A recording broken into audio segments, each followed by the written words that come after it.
Josh, hey, there you go, there you go. Let's go.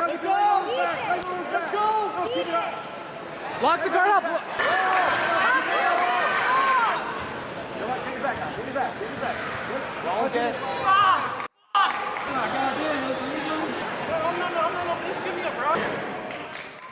Boom, we're back. And we're going back into the tournament and we're featuring Josh. Now I'm in the game, I was on the bench. First I was renting, now I'm collecting rent. Run it up. First it with the beamer, now I want the Benz. Spending all the bag like here I go again. Josh came in hot into this match and his opponent was going to feel it.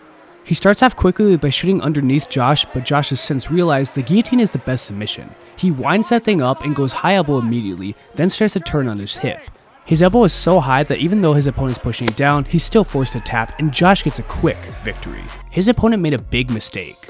He was trying to defend against the choke by pushing the wrist down, but he needed to be targeting the elbow. The elbow provides a lot more leverage for the guillotine. Great work by Josh to get a quick submission, and great sportsmanship from him as well. But unfortunately for Josh, his next match was not going to be an easy one. Josh starts off quickly with an arm drag, but his opponent spins with him. Josh shows off his D1 wrestling by hitting a quick knee pick and shoving his opponent down to the mat, and he's trying to set up another guillotine just like earlier.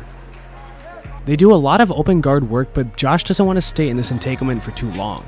He wants to be able to create space between the two of them and then try and bait his opponent into another guillotine. But his opponent shoots a deep De La Riva hook and he's trying to take Josh's back. Josh is continuing to spin with him and he's disengaging the feet by pushing them down, then they work towards open guard once again. It's a long process when one person is trying to disengage. Josh will move in if he sees a good opportunity such as passing the guard and taking side control, but he really is trying to counter his opponent. His opponent does fall for the trap of standing back up so we can see what Josh's secret plan was this entire time. As the two are wrist fighting, his opponent comes in just close enough so he can wind up in another guillotine from Josh. He's throwing the elbow as high as he can, but he needs to jump to guard. He ends up falling over instead, and this loses a lot of pressure from the choke. But his opponent isn't able to free his head from his hands, and this gives Josh enough time to lock up guard. Now that he has the guard locked and he still has the guillotine grip applied, he can start to try and rotate to apply the submission. Now the big problem Josh has here is he needs to fall onto his right shoulder. This will allow him to have a better grip over the neck and he can turn the neck into the choke. He's finally able to get his left elbow over the shoulder, but then he loses it after he's been trying it this whole time, and his opponent is able to free himself from the guillotine, and now he's working on top of Josh. But Josh is creating space by pushing him away with his feet and also maintaining control over the ankle. This is going to help out Josh a lot because he's able to set up his own sweep so he can start working on top by hitting him with a very basic dummy sweep. And instead of going for his regular game plan by going in for the guillotine, he's going to switch things up. He's falling backwards towards a straight ankle lock and his opponent is going for the same submission. They're not able to do any heel hooks or twisting submissions on the feet, but they can do the straight attacks such as a knee bar and a straight ankle. Unfortunately, neither of these guys are turning their shoulders back. If you can turn your upper chest, this is going to allow you to make the tendons and ligaments taut as you're attacking the ankle. Then it'll be very easy to apply the submission and get a quick tap. Instead, we see that both guys mutually agree to give up on the foot attacks and return to normal jiu-jitsu. You can see that Josh doesn't have the biggest offense from bottom. He could be attacking the arms since his opponent is posting forward, but he's instead grabbing the ankles again, looking for the same dummy sweep. But his opponent makes the right call by going chest to chest and flattening Josh out. Josh pretends that he's shaking a ghost hand because his right underhook is not clamping down at all, it's just sitting in the air. His opponent does a nice job pummeling his left arm in so he can establish the underhook. This will allow him to keep pushing his weight towards the left, and then he brings his shin over the leg. With his shin over the leg, he can establish a nice quarter mount and he could start taking the back if Josh doesn't keep his shoulders on the mat. But then Josh does a beautiful job timing this mount attack. As the opponent tried to open the legs to go to mount, Josh was able to bridge and roll.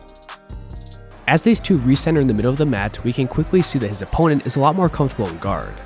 He's attacking Josh's posture to keep him low, and he's also looking for an overhook with his left arm, and this is going to be key. He throws the leg over the shoulder and then he's rotating on his hips to create a nice angle for an omoplata. Josh tried to jump, but he just made it worse for himself and now he's getting thrown into a full submission lock. His opponent controls the wrist as he's rotating forward, and Josh is trying to tuck his head so he can roll, but his opponent has such a good base that he isn't going to make this easy, so Josh decides to wait to the very last second until he was forced to tap.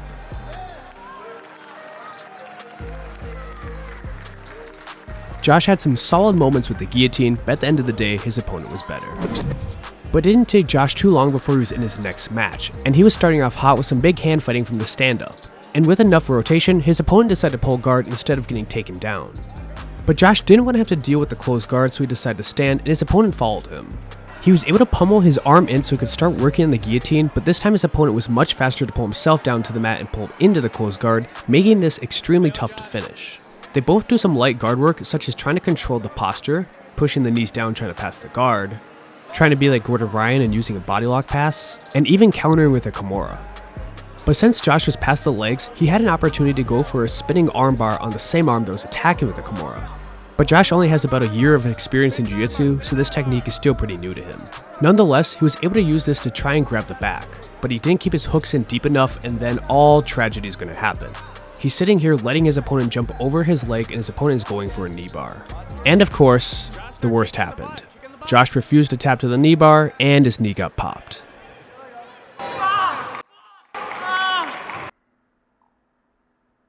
I don't understand why Josh wouldn't tap to this.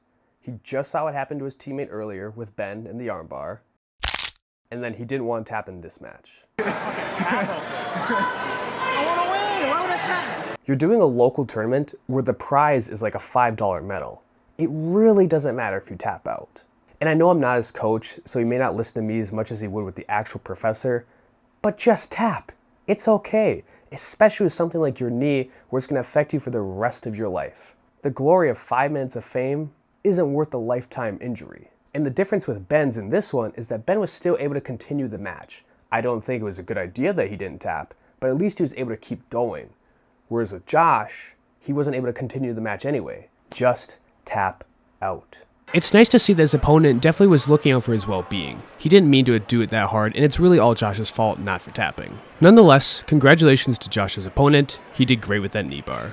Now we're just getting this tournament series started, so make sure to subscribe to the channel. You're going to want to see Matt win 4 gold medals with absolutely no injuries. And by subscribing to me, you'll see my gym tours in Vegas. Hey, you. Yeah, you. Want to look great while you're doing jiu-jitsu? Then make sure to check out xmartial.com to get great gear like I have, so you can look stylish doing the sport, and you can save extra money by using promotion code Tyler10 on their website.